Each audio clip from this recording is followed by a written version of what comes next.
Ya, lagi anak-anak, sebelumnya Ibu mau beritahu dulu ke kalian ya, karena waktu belajar kita tinggal sebentar lagi atau sedikit lagi ya, sekarang tanggal 9. Nah, tanggal 30 November itu kalian sudah melaksanakan PAS atau penilaian akhir semester. Otomatis pertemuan untuk pembelajaran itu tinggal hari ini tanggal 9, minggu depan tanggal 16, dan minggu depannya lagi tanggal 23 itu mau Ibu gunakan untuk ulangan ya. Jadi ulangan dari beberapa materi yaitu dari tema C, D, E Ibu jadikan satu saja nanti ulangannya di tanggal 23. Jadi hari ini kita masuk ke tema D, itu Ibu akan full bahas tentang materi di tema D. Lalu minggu depan di tanggal 16 itu Ibu akan bahas full tema E. Ya. Jadi sehari pertemuan itu kita bahas satu tema ya. Nah, siap ya.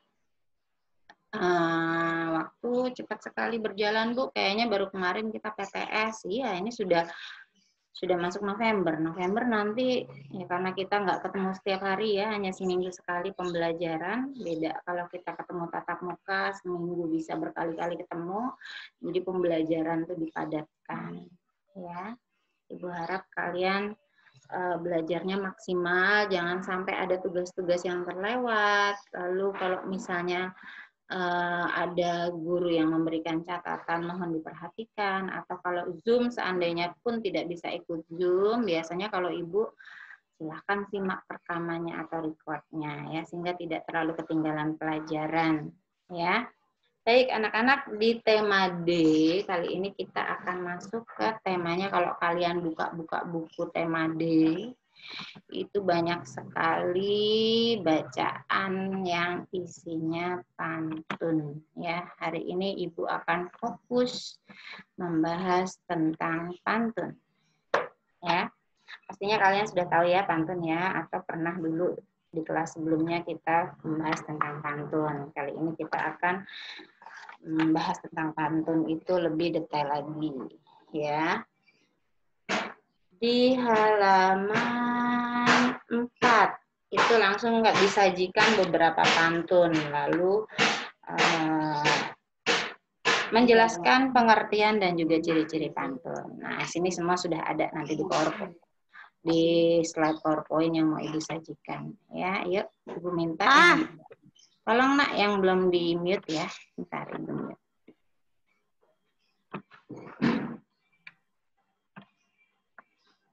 Oke, pantun. Kalian pernah dong ya melihat orang itu membacakan sebuah pantun. Biasanya orang-orang yang asalnya dari Sumatera Barat atau orang Padang itu orang yang suka berpantun ya. Atau misalnya kalian menonton film Ipin dan Upin ya, orang-orang Melayu itu adalah orang-orang yang suka berpantun. Atau misalnya orang Betawi ya, ada satu adat namanya palang pintu ya, dalam acara adat palang pintu atau penerimaan tamu itu sebelum tamu masuk itu si tamu biasanya berpantun dahulu. Nah, jadi pantun itu merupakan satu jenis karya sastra ya, tapi karya sastranya ini dia punya aturan-aturan ya. Yuk kita lihat.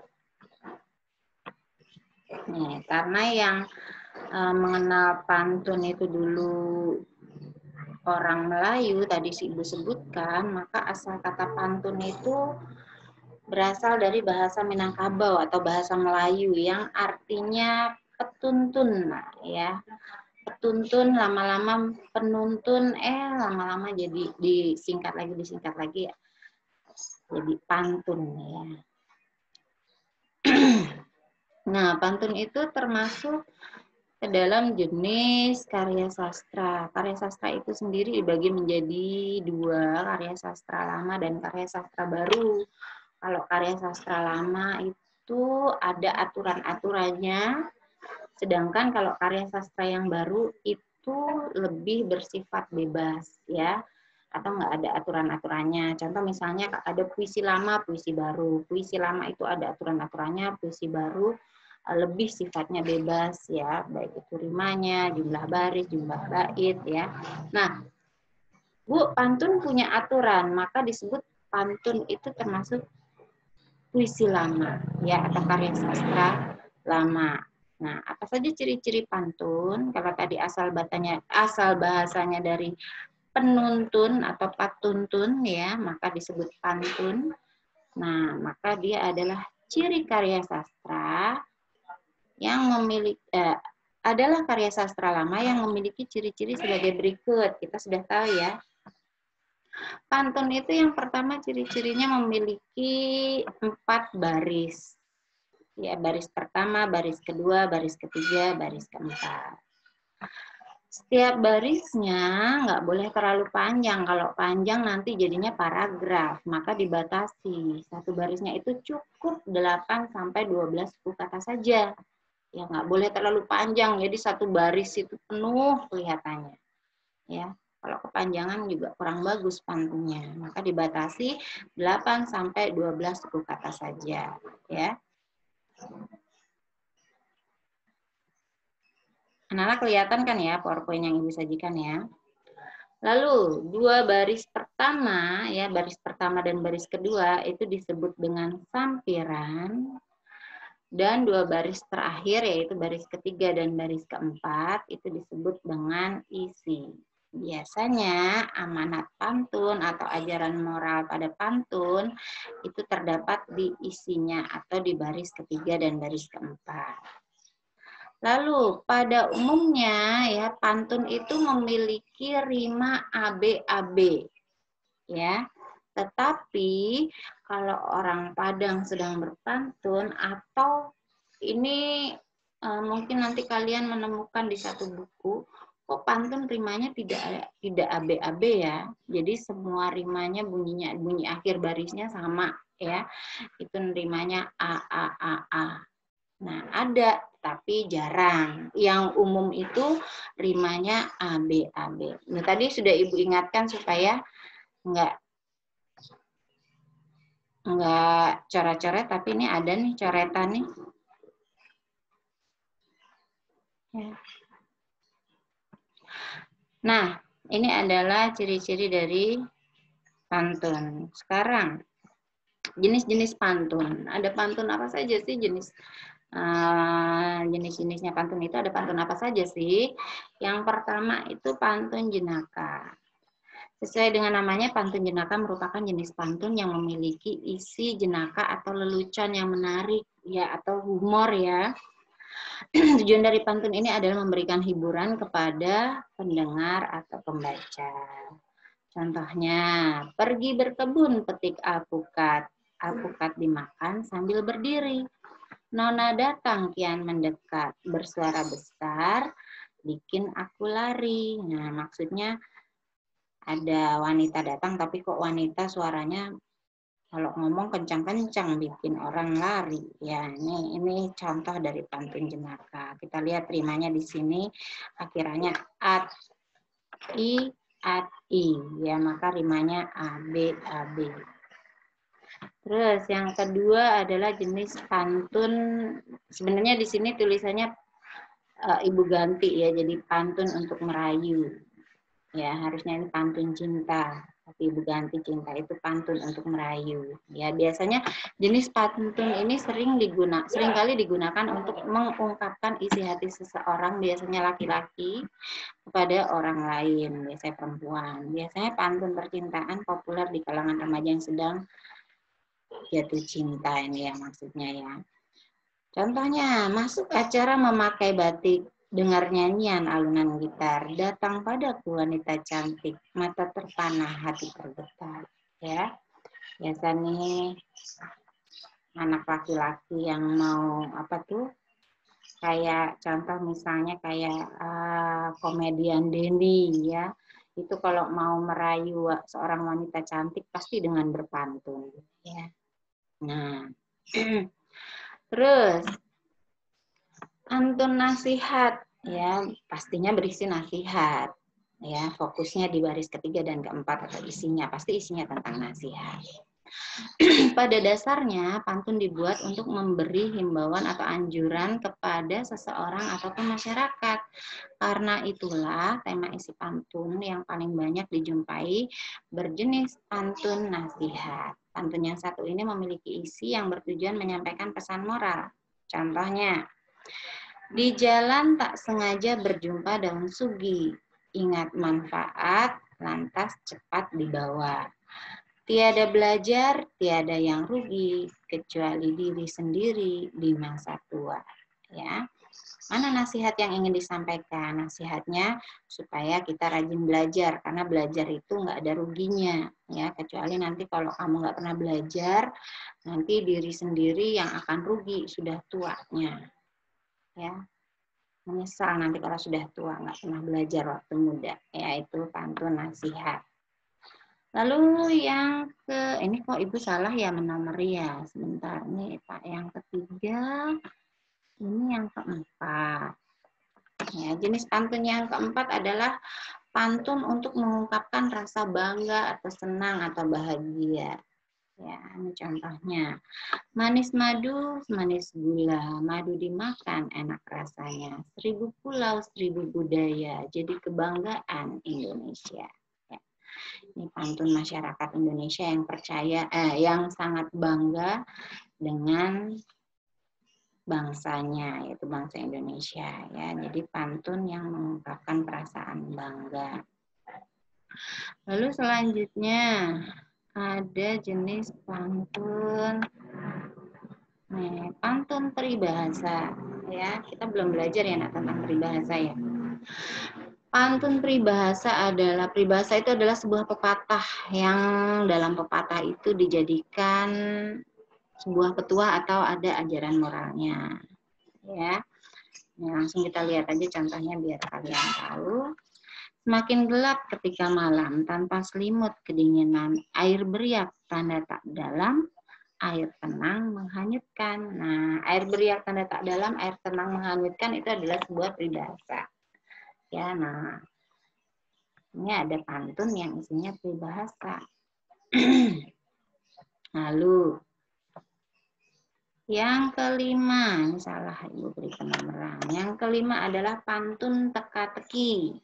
Ya, seperti halnya namanya, jenis pantun teka-teki merupakan pantun yang memberikan pertanyaan agar si pendengar atau pembaca bisa menebak jawabannya.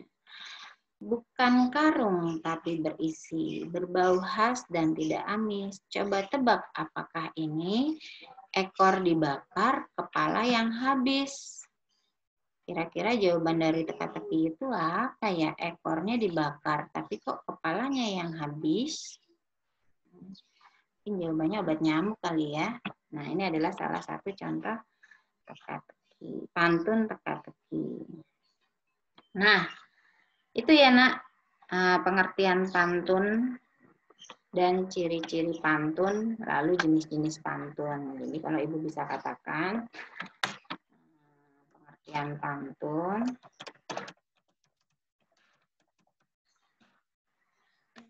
pantun adalah sebuah bentuk karya sastra yang memiliki beberapa ciri-ciri, yaitu, nah sebagai berikut ini, ya.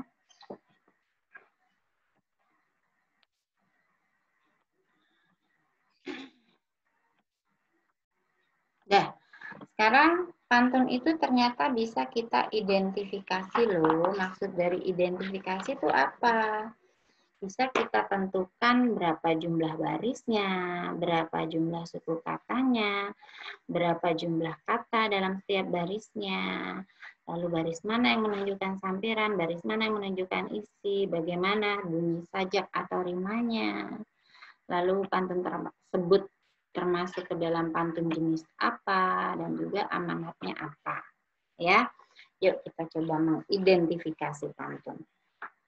Ya, nah di situ ada pantun berbunyi Ibu belanja di pasar murah, tak lupa membeli kangkung seikat. Rajin makan sayur dan buah, jantung kuat, tubuh pun sehat. Yuk kita identifikasi yuk. Yang pertama, jumlah baris. Kita tahu semua pantun pasti jumlah barisnya ada 4. Ya, 4. Nggak salah. Lalu jumlah suku kata. Anak-anak, kelihatan kan ya PowerPoint yang Ibu sajikan, Nak? Kelihatan, Bu. Oke. Cuma chatnya aja, Bu, yang ngalangin. Oke. Terus jumlah suku kata. Bagaimana Bu cara kita menghitung jumlah suku kata? Nah, kalian hitung dalam mengucapkan kalimat itu berapa kali ketukan ya kalau dibilang ya. Jadi ibu, nih bentar, kalian bisa nggak melihat ibu?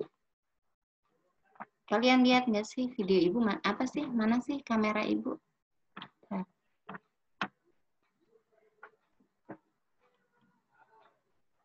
Kalian bisa melihat ibu ya, Nak? Ibu kok nggak bisa melihat diri ibu nih?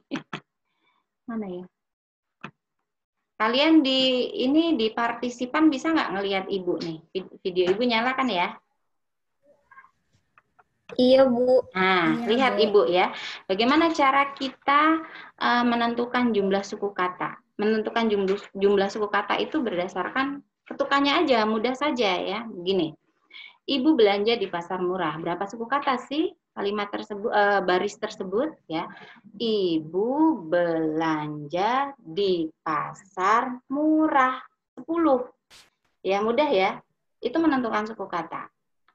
Ibu belanja di pasar murah. Jadi kalau kita memisahkan suku katanya begini. Ibu ini biasanya dikasih strip sih. Ibu berdasarkan pengucapannya belanja di pasar murah. Nah, nih kalau kita memisahkan berdasarkan suku katanya menjadi seperti ini. Berdasarkan apa yang kita ucapkan. Ibu belanja di pasar murah. 10 suku kata. Ya, berarti kita menulisnya begini. Agak panjang, jadi kita di bawah aja. Nih, baris 1 itu terdiri dari 10 suku kata. Ya. Terus, kalau baris keduanya, tak lupa membeli kangkung seikat. Tak lupa membeli kangkung seikat. Nah, ada 11. Ya. Bisa ya menentukan suku kata ya. Berarti baris kedua ada 11 suku kata.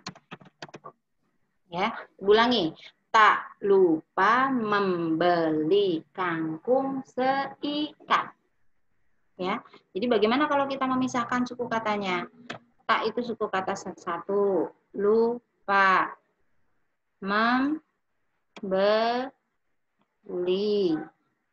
kangkung seikat.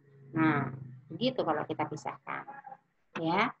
Terus yang ketiga, rajin makan sayur dan buah. 9. Ya, berarti baris pantun yang ketiga.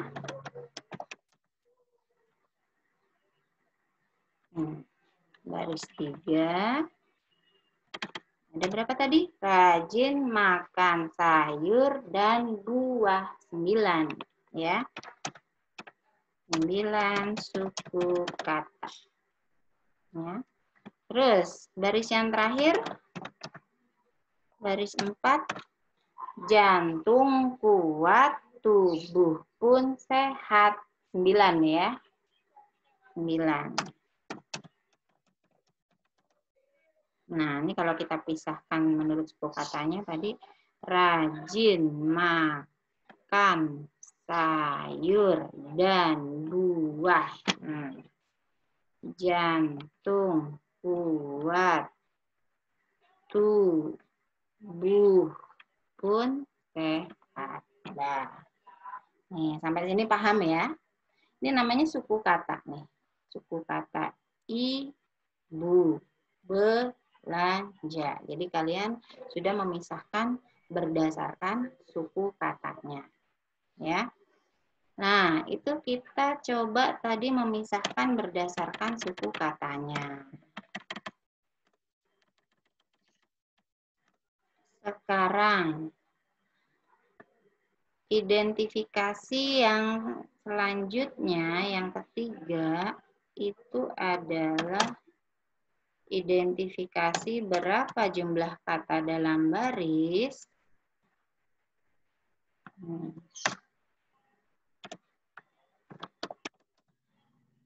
Baris 1 ada berapa kata? Ibu kata pertama, belanja kata kedua, di ini kata depan, ya maka dipisah dan itu satu kata sendiri. Pasar satu kata, murah satu kata. Berarti 1, 2, 3, 4, 5. Baris pertama ada 5 kata. Ya. Baris 2 ada berapa? Gabung-gabungkan lagi ya.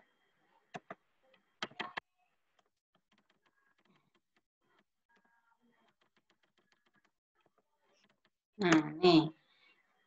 Tak lupa membeli kangkung seikat. Berapa kata? 1, 2, ya. 1, 2, 3, 4, 5. Ya, ada 5 kata. Terus, baris ketiga. Ada berapa kata?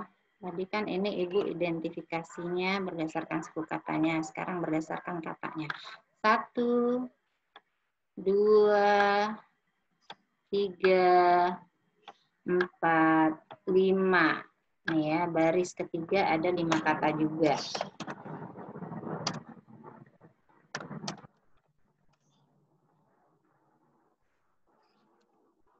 Nanti kalau misalnya mati sendiri, ya berarti waktu sudah habis ya, tapi sebentar lagi ini selesai. Terus baris 4. Ada berapa kata? Ini ya.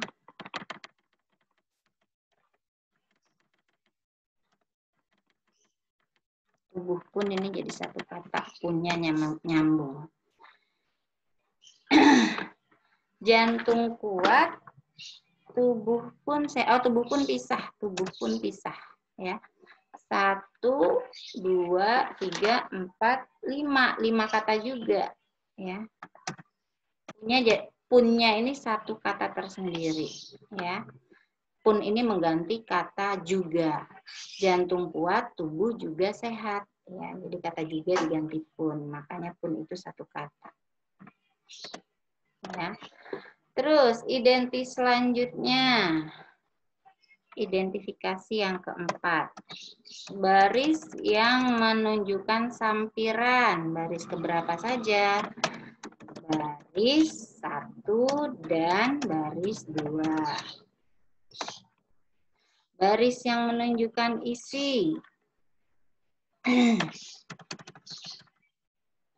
Yaitu baris 3 dan baris 4. Ya. Sajaknya atau rimanya atau bunyi akhir barisnya. Ya.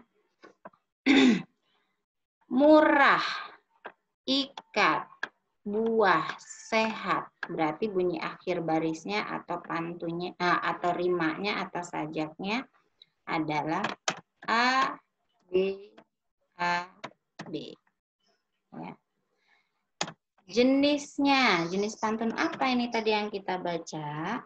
Kita lihat saja di baris ketiga dan keempat. rajin makan sayur dan buah. Jantung kuat, tubuh pun sehat. Oh, berarti nasihat isinya. Karena menasihati kita supaya rajin makan sayur dan buah. Fungsinya supaya jantung kuat, tubuh sehat. Nah, berarti jenisnya jenis pantun nasihat.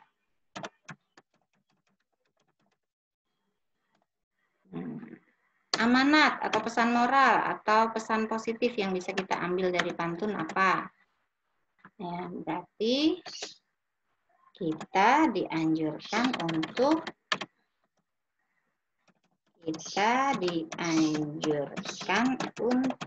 makan sayur dan buah karena baik untuk kesehatan dan tubuh. Karena baik untuk kesehatan dan tubuh. Nah, itu dia tadi. Sudah Ibu jelaskan. Apa sih pantun itu pengertiannya, ciri-cirinya bagaimana, jenis-jenisnya pantun apa saja ya. Dan bagaimana cara kita mengidentifikasi pantun ya, sudah bisa ya. Nah, itu penjelasan dari Ibu. Ada yang belum jelas atau mau bertanya, Nana, dipersilahkan. Sebutkan nama.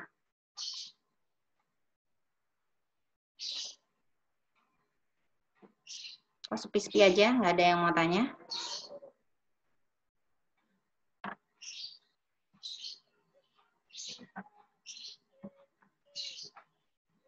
Ya, halo anak-anak, ada yang mau bertanya? Saya, Bu. Siapa? Sebutkan nama. Melati. Oke, siap Melati. Silahkan bertanya sebelum waktunya habis. Kalau pantun itu cara bacanya sama kayak puisi atau bagaimana Bu nadanya? Enggak, kalau puisi kan kita harus sesuaikan dengan isi puisinya ya. Kalau puisinya itu tentang perjuangan, pastinya kita membacanya dengan penuh semangat. Kalau misalnya puisinya isinya sedih, tentunya kita kan menyesuaikan juga intonasi sama mimik wajahnya, itu juga sedih. Tapi kalau pantun tuh kayak ada lagunya ya. Kayak ada apa ya, nama lain lagu, melagukan pantun. Jadi, ibu belanja di pasar murah, tak lupa membeli kangkung seikat. Rajin makan sayur dan buah, jantung kuat, tubuh pun sehat. Nah, rata-rata seperti itu. Ya, lagu dalam pantun mau pantun isinya jenaka, mau pantun isinya teka-teki, mau pantun isinya untuk merayu, rata-rata lagunya sama. Ya, melagukan pantunnya atau membacakan pantunnya sama.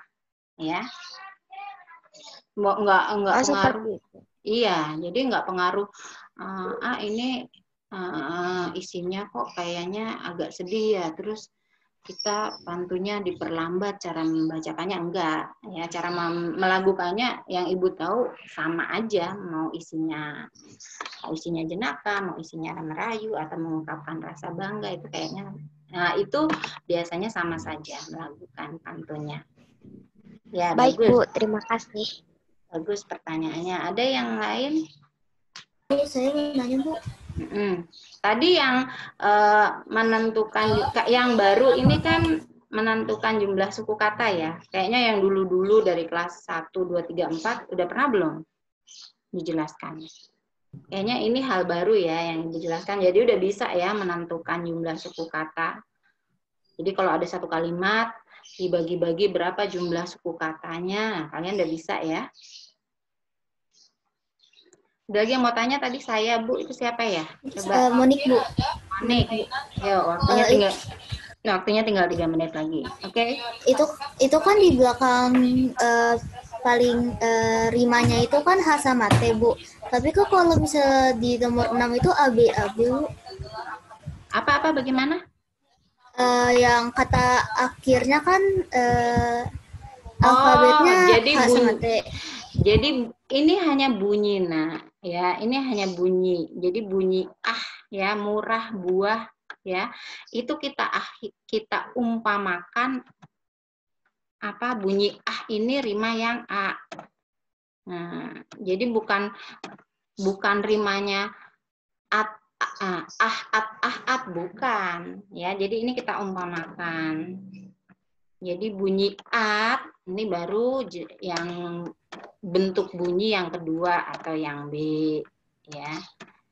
Nanti banyak sekali dong jenis rimanya, nanti ada bunyi akhirannya ing sama us, jadi rimanya angus ya, bukan ya. Maksudnya bentuk bunyi yang pertama itu disimbolkan dengan A, bentuk bunyi yang kedua disimbolkan dengan B. Jadi biar enggak terlalu banyak rima angus, al-i, ya terlalu banyak nanti. Jadi kita umpamakan saja bentuknya dengan bunyi pertama A, bunyi kedua B. Maka rimanya A, B, begitu ya. Gitu ya Melati ya. Siapa? Monik ya? Ya Bu, terima kasih Bu. Ya. Ada lagi nggak? Mas siapa sih Bu yang nyoret Bu? Bentar Ibu lacak nih, kelihatan nih. Tahu nih Ibu, nanti Ibu kurangin nih nilai nih. Kebiasaan tadi di awal sudah Ibu himbau biar jangan coret-coret. Ya, nih waktu kita tinggal 1,5 menit lagi. Jelas ya semuanya ya. Nanti kalian bisa jumpai mengidentifikasi itu di halaman 72 ini yang Ibu buat contoh. Lalu di halaman 91 itu ada ya mengidentifikasi pantun. Lalu ada lagi mengidentifikasi pantun halaman kayak kalian lihat-lihat sendiri.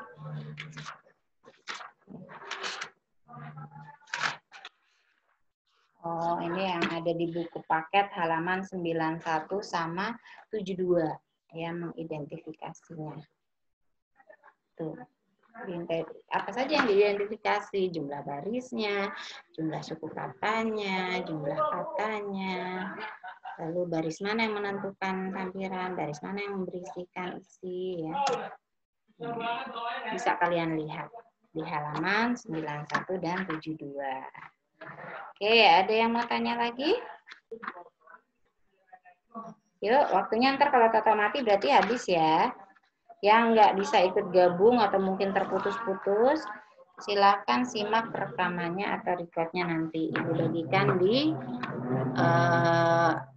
Ibu bagikan nanti di Google Classroom. Yuk.